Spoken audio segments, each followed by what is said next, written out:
Shalom saudara, Bapak Ibu dimanapun saudara berada, senang kita bertemu kembali di program Bible Study CK7. Hari ini kita percaya ya, dan saya yakin kita pasti dapat sesuatu yang luar biasa daripada firman Tuhan. Tapi sebelum itu mari kita sama-sama yuk kita memuji dan menyembah Tuhan terlebih dahulu saudara. Ya Radabas kita ya Radabas Orala ya Radabas. Terima kasih Tuhan buat anugerah-Mu Bapa. Oh,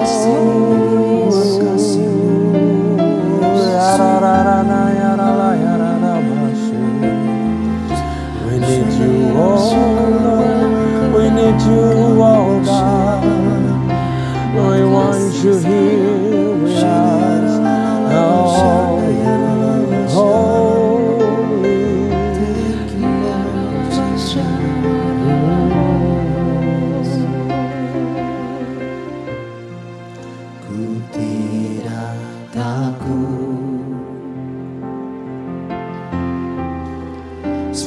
Kau besertaku,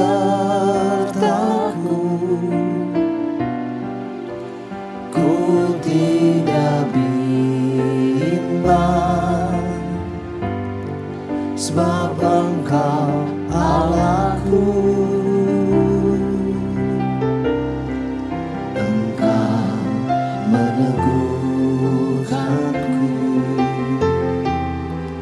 bahkan menolongku. Kau batu karangku, Yesus Tuhan. Ku tidak takut, sebab Kau besertaku.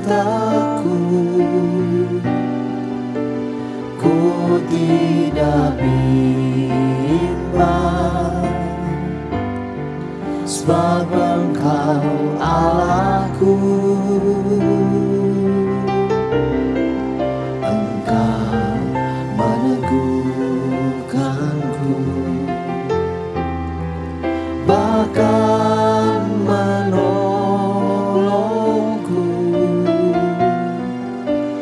Kau batu karangku,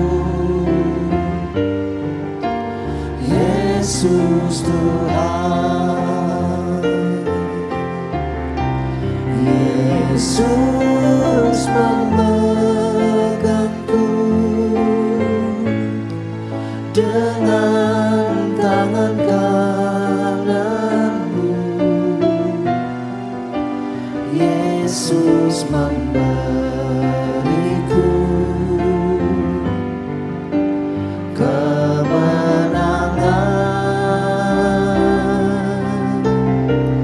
Yesus memegangku dengan tangan kanan-Mu. Yesus memberiku kemenangan.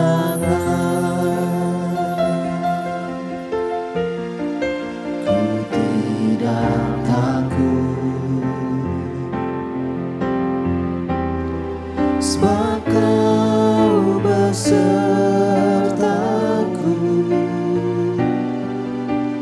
Ku tidak bimbang,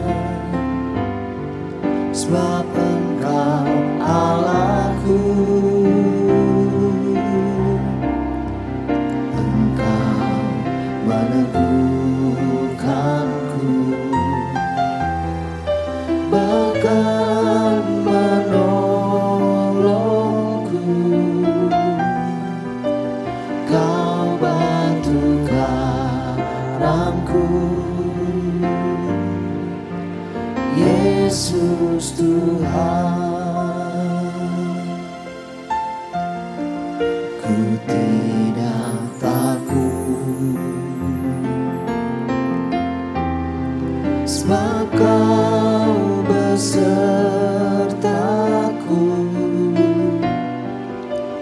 Ku tidak bimbang, sebab Engkau Allahku. Engkau meneguhkanku, bahkan menolongku. Kau batu karangku, Yesus Tuhan. Yesus memegangku dengan tangan kananmu. Yesus memberiku kemenangan. Yesus memegangku dengan tangan kananmu. Yesus memberiku kemenangan. Yesus memegangku dengan tangan kananmu. Yesus memberiku kemenangan. Yesus memegangku dengan tangan kananmu. Yesus memberiku kemenangan.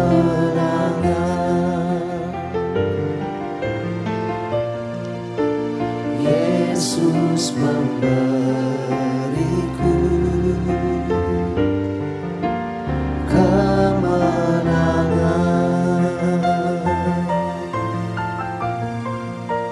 Yesus memberiku kemenangan.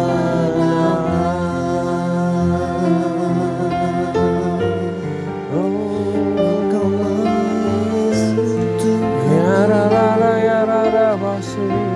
saat kami berikanku kemenangan, Kau yang berikanku pertolongan, Kau yang berikanku kejayaan. Kau Tuhan yang baik, Kau Tuhan yang memeliharaku. Kau Tuhan yang baik, Tuhan yang baik.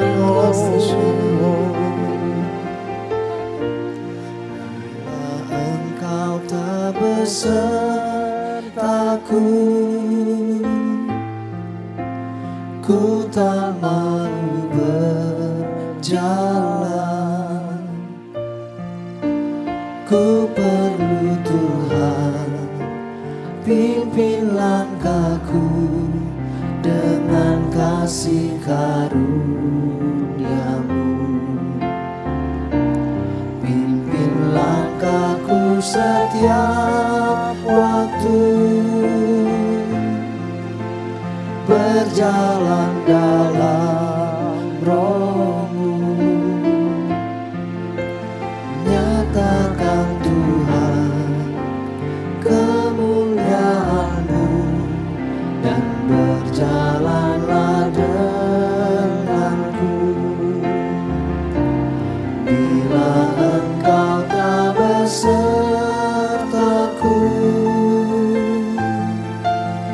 ku tak mau berjalan. perlu Tuhan, pimpin langkahku dengan kasih karunia-Mu.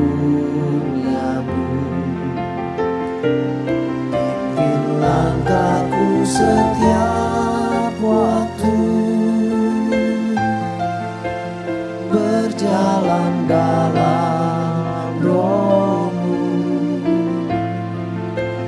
Nyatakan Tuhan kemuliaan-Mu, dan berjalanlah denganku.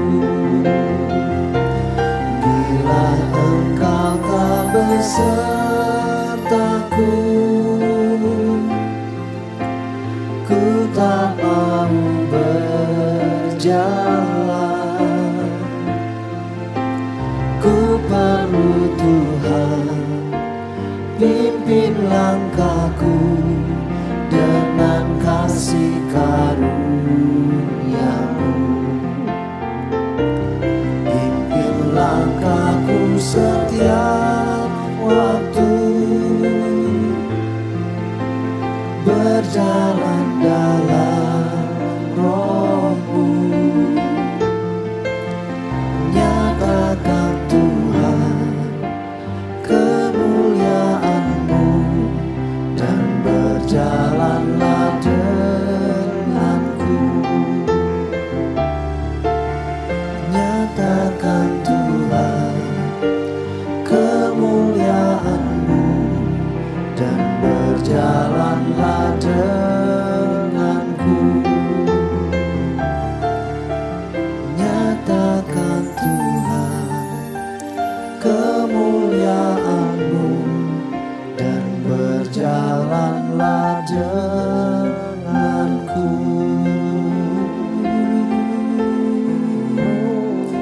Berjalan dengan kami, ya Yesus. Open me, oh Lord. Guide me, oh Lord. Ya rada ya rada bashi, ya rada bashi kita. Bapak, kami perlu bimbingan, direction and guide selama kami berjalan dalam kehidupan kami masing-masing, ya Tuhan. Bapak, kami bersyukur Kau selalu setia dalam kehidupan kami, ya Tuhan. Kami butuh Your direction, Your guidance. Berikan kami pencerahan dan rema lewat firman-Mu, ya Tuhan. Supaya kami mengerti jalan-jalan-Mu dalam kehidupan kami. Berikan hamba-Mu kata-kata yang baru. Supaya kami beroleh pengetahuan daripada firman-Mu. Dan kami beroleh sesuatu benih yang baru pada hari ini. Yang bisa mentransformasi kehidupan kami, ya Tuhan. Terima kasih Tuhan. Kami siap untuk belajar. Hanya di dalam nama Tuhan Yesus. Haleluya. Amin. Salam sukacita, saudara. Sekali lagi, salam damai sejahtera buat kita semua di tempat ini. Ya, mari kita buka firman Tuhan di Ezra pasal yang ke-8. Ya, mari kita buka Ezra pasal yang ke-8. Saudara, Ezra 7 berbicara mengenai bagaimana raja memerintahkan Ezra untuk memulihkan revival spiritual pada Yehuda. Ya, mereka sedang harusnya kembali ke Yerusalem, semua di backing full sama raja. Raja adalah representasi daripada Tuhan. Raja adalah Raja Persia ini bisa dilambangkan sebagai Tuhan, ya, tapi dia bukan orang yang kenal Tuhan, tapi Tuhan memakai dia untuk rencananya. Nah, sekarang adalah Ezra pasal ke-8, yaitu lanjutannya tentang persiapan perjalanan, ya, dari Babel ke Yerusalem. Persiapan perjalanan. Maka aku menguatkan hatiku karena tangan Tuhan Allahku melindungi aku, dan aku menghimpunkan dari antara orang Israel beberapa pemimpin untuk berangkat pulang bersama-sama aku. Kalau baca Ezra enak banget saudara, karena ini dari perspektifnya si Ezra sendiri. Ya, inilah kepala-kepala kaum keluarga dan silsilah orang-orang yang berangkat pula bersama-sama aku dari Babel pada zaman pemerintahan Raja Artasasta. Dari Bani Pinehas, Gersom, dari Bani Itamar, Daniel, dari Bani Daud, Hatus bin Sekaya, dari Bani Paros, Zakaria, dan bersama-sama dia 150 orang laki-laki tercatat dalam silsilah. Dari Bani Pahat Moab, Elioenai bin Zeraya, dan bersama-sama dia 200 orang laki-laki. Dari Bani Zatu, Sekaya bin Yahaziel, dan bersama-sama dia 300 orang laki-laki. Dari Bani Adin, Ebed bin Yonatan, dan bersama-sama dia 50 orang laki-laki. Dari Bani Elam, Yesaya bin Atalia, dan bersama-sama dia 70 orang laki-laki. Dari Bani Sefaka, Zebaja bin Mikael, dan bersama-sama dia 80 orang laki-laki. Dari Bani Yoab, Obaja bin Yehiel, dan bersama-sama dia 218 orang laki-laki. Dari Bani Nyabani, Selomit bin Yosifia, dan bersama-sama dia 160 orang laki-laki. Dan dari Bani Zebebai, Zakaria bin Bebai, dan bersama-sama dia 28 orang laki-laki. Dari Bani Asgad, Yohanan bin Hakatan, dan bersama-sama dia 110 orang laki-laki. Dan dari Bani Adonikam yang datang kemudian, dan inilah nama mereka: Elifelet, Yehiel, Semaya, dan bersama-sama mereka 60 orang laki-laki. Dan dari Bani Bikwai, Utai, Zabud, dan bersama-sama dia 70 orang laki-laki. Ya, itu semuanya. Aku menghimpunkan mereka dekat sungai yang mengalir ke Ahawa, dan di sana kami berkemah 3 hari lamanya. Ketika aku selidiki mereka, ya, jadi Ezra menyelidiki mereka nih. Ternyata ada orang-orang Israel, awam dan imam-imam, tetapi tidak kudapati di antara mereka orang-orang dari Bani Lewi. Ya, mana ini Bani Lewinya? Justru yang penting kan Bani Lewi. Saya senang sama Ezra. Ada satu hal yang saya dapati di sini, bahwa Ezra itu orang yang fokus terhadap pekerjaannya Tuhan. Ya, jadi dia bukan saja peduli sama pekerjaan hatinya Tuhan, tapi dia fokus, dia excellent. Dia perhatikan hal-hal yang kecil, saudara. Ya, kalau di sini kan kalau baca lewat, begitu banyak orang ya saudara, ya mungkin kelewat aja begitu. Tapi Ezra ini teliti kalau soal pekerjaan Tuhan. Dia kan tahu tujuannya untuk revival, untuk melakukan ibadah kembali, membangun ibadah kembali di Yerusalem. Aku butuh Lewi dong. Dia perhatikan hal kecil ini, saudara. Ini yang luar biasa daripada Lewi, daripada Ezra. Dia nggak sembarang melakukan pekerjaan Tuhan, tapi dia teliti melakukan pekerjaan Tuhan. Ini adalah pesan buat kita semua, saudara, pelayan Tuhan. Apakah kita melakukan pekerjaan Tuhan hanya sekedar lewat, hanya sekedar rutinitas, begitu aja? Atau apakah kita teliti dan kita excellent di dalam mengerjakan pekerjaan Tuhan? Itu yang Tuhan mau. Lewi dia teliti sekali. Loh, mana ini Lewinya? Sebab itu aku mengirim Eliezer, ya, ayat 16. Sebab itu aku mengirim Eliezer, Ariel, Semanya, Elnatan, Yabib, Elnatan, Natan, Zakaria, Mesulam, yakni kepala kaum keluarga, dan Yoyareb, dan Elnatan, yakni pengajar-pengajar. Dengan suatu pesan untuk Ido, kepala setempat di Kasifia. Aku menaruh perkataan-perkataan ke dalam mulut mereka untuk dikatakan kepada Ido dan saudara-saudaranya, para budak di bait Allah di Kasifa itu, supaya mereka mendatangkan kepada kami orang-orang yang harus menyelenggarakan kebaktian di rumah Allah kami. Kemudian karena tangan murah Allah kami itu, oleh tangan murah Allah kami itu melindungi kami, didatangkanlah oleh mereka kepada orang-orang yang berakal budi dari Bani Mahli bin Lewi, bin Israel, bin Zerepia, dengan anak-anak dan saudara-saudaranya 18 orang, dan Hasabia beserta Yesaya dari Bani Merari dan saudara-saudaranya, dan anak-anak mereka 20 orang.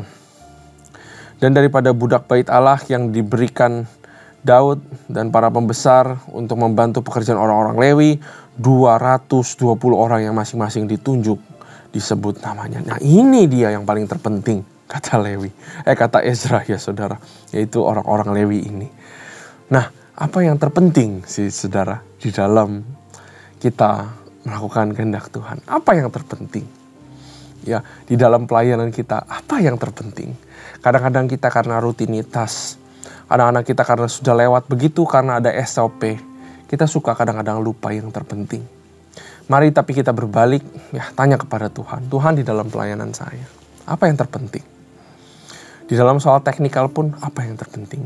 Ya, tapi saya yakin di dalam namanya pelayanan, pekerjaan Tuhan, ya. Pekerjaan Tuhan, pelayanan gak berbicara orang yang melayani yang dikasih pekerjaan dari gereja ya saudara. Orang Kristen semua adalah pelayan kalau menurut saya. Karena semua harus melayani jiwa. Ya, tapi orang yang memang dipanggil ya, di dalam pengerja gereja saudara, mereka juga melayani acara-acara.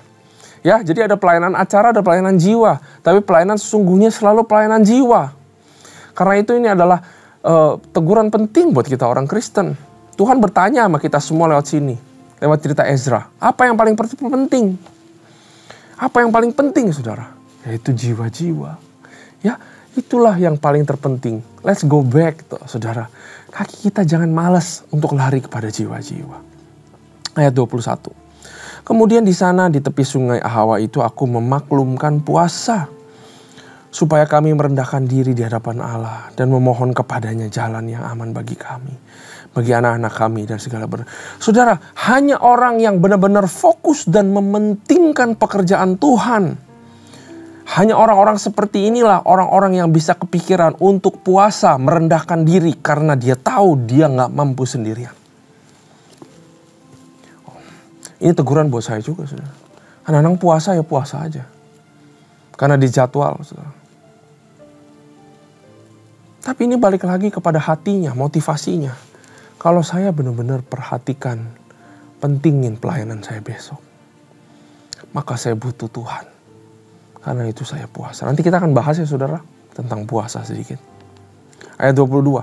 Karena aku malu meminta tentara dan orang-orang berkuda kepada raja untuk mengawal kami terhadap musuh di jalan.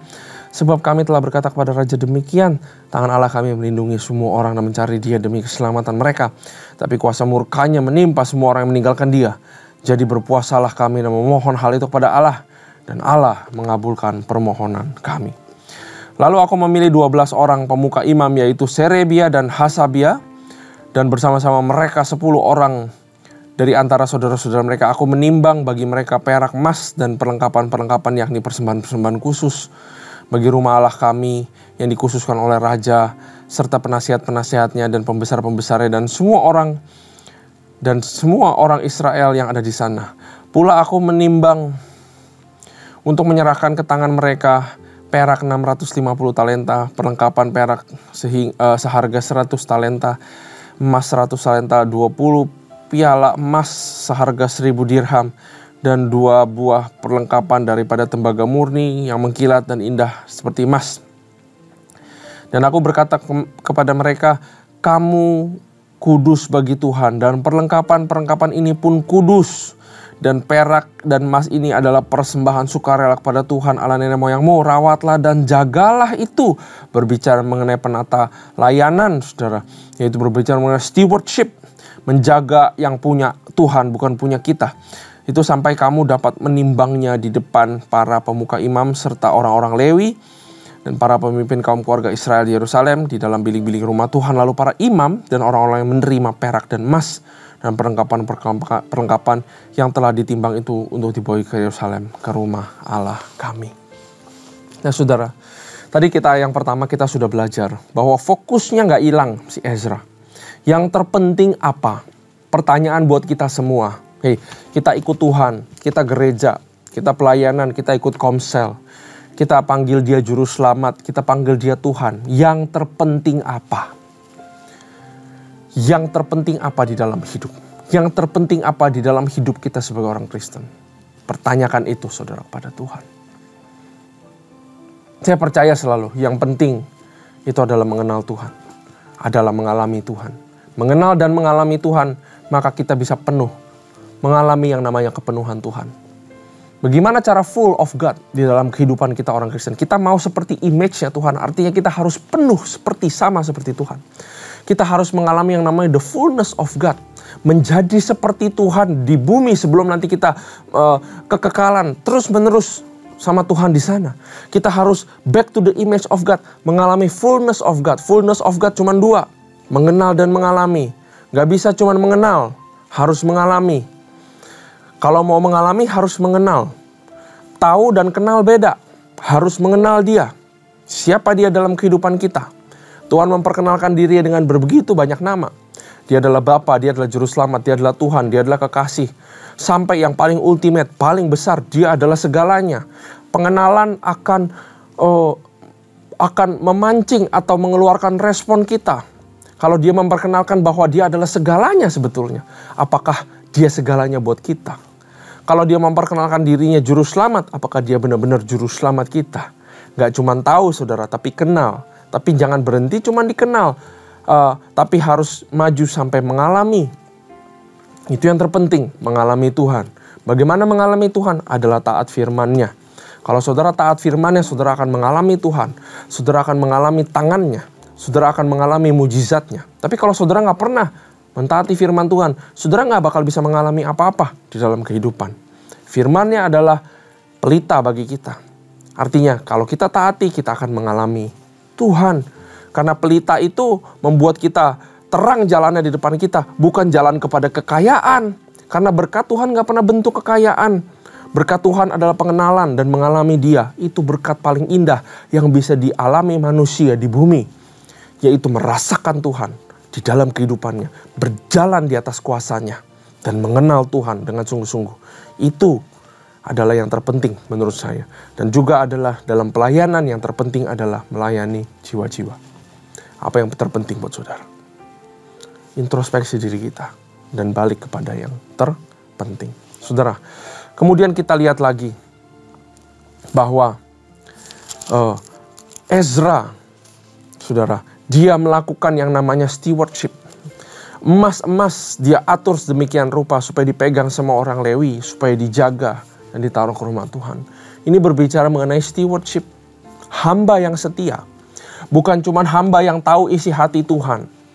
Bukan cuma hamba yang mau menggenapi pekerjaan Tuhan. Tapi juga hamba yang menjaga apa yang dipercayakan tuannya kepada dia. Berbicara mengenai stewardship. Ya, Ezra faithful di dalam stewardship. Setia di dalam penata layanan. Stewardship itu adalah penata layanan. Artinya saya bacakan nih saudara. Tanggung jawab untuk memelihara, mengawasi, dan mengelola milik orang lain yang dipercayakan kepada kita. Ezra dipercayakan miliknya Tuhan. Dan dia mendemonstrasikan stewardship, menjaganya dengan baik. Ya, stewardship berbicara mengelola segala sesuatu yang dititipkan Tuhan di dalam kehidupan kita. Baik itu harta benda, baik itu pekerjaan, baik itu keluarga, suamimu, istrimu, anak-anakmu. Orang tua juga dititipkan Tuhan kepada kita. Kalau waktu nanti orang tua kita sudah tidak berdaya, sudah tua, dia dititipkan kepada kita. Yesus pun menitipkan orang tuanya kepada Yohanes. Bukankah begitu? Jadi itu adalah titipan Tuhan di dalam kehidupan kita. Stewardship. Itu berbicara mengenai segala sesuatu, saudara. Dalam urusan bisnis, mengelola bisnismu. Gak main curang. Mengelola pekerjaanmu, mengelola resource. Itu berbicara tentang stewardship. Jadi gak cuma di gereja, tapi di bisnis juga. Ya, contoh lagi stewardship, olahraga pun, olahragawan, champion. Mereka mengelola energi mereka. Mereka mengelola kehidupan mereka sedemikian rupa. Itu stewardship. Ya. Nah, saya mau bilang kepada kita semua, saudara, bahwa stewardship itu datangnya dari Tuhan. Segala sesuatu dipercayakan Tuhan. Keluargamu bukan milikmu sendiri. Duitmu apalagi bukan milikmu. Rumahmu bukan rumahmu. Segala sesuatu yang ada di dunia, itu bukan kamu punya. Kamu raih capek-capek, tapi saya mau bilang, itu bukan kamu punya. Itu karena diizinkan sama Tuhan. Karena itu semua punya Tuhan. Stewardship berbicara mengenai bertanggung jawab terhadap apa yang diberikan Tuhan kepada kita. Dan tidak kita gunakan untuk keinginan-keinginan dunia. Tapi kita gunakan semua untuk kemuliaan Tuhan. Itu stewardship. Ya, Ezra mempraktekkan yang namanya stewardship. Kalau saudara nggak bisa kelola uang, maka uang akan hilang. Kalau saudara nggak bisa kelola iman, maka iman akan dicuri. Kalau saudara nggak bisa kelola hati, maka sukacita akan dicuri. Itu stewardship. kita akan kehilangan apa yang kita tidak bisa kelola. Itu berbicara mengenai stewardship. Kalau saudara ingat, ada hamba yang diberikan 5 talenta, ya 2 talenta, saudara. Itu berbicara mengenai stewardship. Ada hamba yang mengubur dan tidak mengerjakannya. Ya. Dan tuannya bilang bahwa kamu adalah hamba yang jahat. Karena itu saudara, Tuhan rindu kita mengelola segala sesuatu yang Tuhan percayakan kepada kita. Dan bukan menjaga aja, tapi mengembangkan. Waktu Adam diberikan Taman Eden, perintahnya apa? Kamu pelihara dan kerjakan Taman Eden. Artinya apa? Pelihara itu berbicara maintain. Nggak boleh turun kualitasnya. Ya, mengerjakan bicara apa? Bikin dia lebih hebat lagi. Karena itu adalah kehendak Tuhan kepada kita semua, saudara. Keluargamu, hubunganmu sama keluargamu, nggak boleh cuma di-maintain. Harus dibangun. Hubungan suami istri harus semakin intim. Hubungan ayah anak harus semakin bagus. Hubungan antara kolega harus semakin bagus. Hubunganmu sama Tuhan hadiah loh buat kita. Dipercayakan sama kita. Saudara, perhatikan. Tuhan sengaja turun ke bumi untuk membangun hubungan sama kita. Lalu hubungannya ditaruh full. Ada di tangan dia dan di tangan kita juga. Kalau kita nggak mau bina hubungan sama Tuhan, hubungannya hancur. Tuhan percayakan hubungan antara dia dengan kita juga kepada tangan kita. Apakah kita cuma maintain? Apa kita downgrade malah jauh sama Tuhan? Atau kita justru kerjakan hubungannya? Semakin intim, dan semakin intim. Uang yang dikasih ke saudara bukan cuma buat perut kita sendiri. Tapi Tuhan mau itu maintain dan kerjakan itu. Jadilah berkat. Karena aku berkati kamu supaya kamu jadi berkat. Itu stewardship. Bagi kita yang kerja di kantor, aku kasih kamu talenta, aku kasih kamu skill. Kembangkan skillmu. Jangan itu terus. Tapi kembangkan dirimu dan jadilah berkat. Bikin orang lain berhasil. Kebanyakan orang Kristen berhasil maunya sendirian. Tapi saya mau tahu orang Kristen berhasil harus sama-sama. Artinya tarik orang-orang yang gak berhasil jadi berhasil. Itu namanya jadi berkat. Itu gunanya saudara dan saya ada di bumi. Dan ini semua tied up kepada satu yang namanya stewardship. Ya mungkin yang terakhir saudara, tentang puasa. Ezra tahu hati Tuhan, tahu kehendak Tuhan, fokus sama pekerjaan Tuhan. Dan dia begitu rendah hati saudara. Kalau saudara baca Ezra, dia selalu tulis, aduh puji Tuhan. Tuhan lakukan ini buat saya, Tuhan lakukan ini. Dia orang yang rendah hati. Orang yang rendah hati, orang yang bisa puasa. Karena puasa itu bukan untuk dapetin sesuatu. Tapi puasa itu adalah untuk merendahkan diri. Dan berserah sama Tuhan. Kehendak Tuhan yang jadi, bukan kehendak saya. Itu puasa. Puasa bukanlah akses atau cara untuk teriak-teriak, minta apa yang kita ingini dalam hati dijadikan sama Tuhan. Tapi puasa adalah supaya kehendak Tuhan terjadi. Supaya penghalang-penghalang ya di dunia roh, ada penghalang-penghalang yang menghalang pekerjaan Tuhan, itu diruntuhkan lewat puasa. Makanya suatu hari Paulus pernah bilang, yang itu gak bisa tanpa doa dan puasa. Puasa ada pentingnya, ada importance-nya. Ini juga teguran buat saya pribadi. Puasa bukan untuk tunjukin penderitaan kita, saudara lapar, bukan. Tapi puasa itu mempersiapkan hati kita untuk menerima kehendak Tuhan. Karena itu dibilang puasa merendahkan diri. Merendahkan diri adalah mengosongkan diri dari segala agenda pribadi.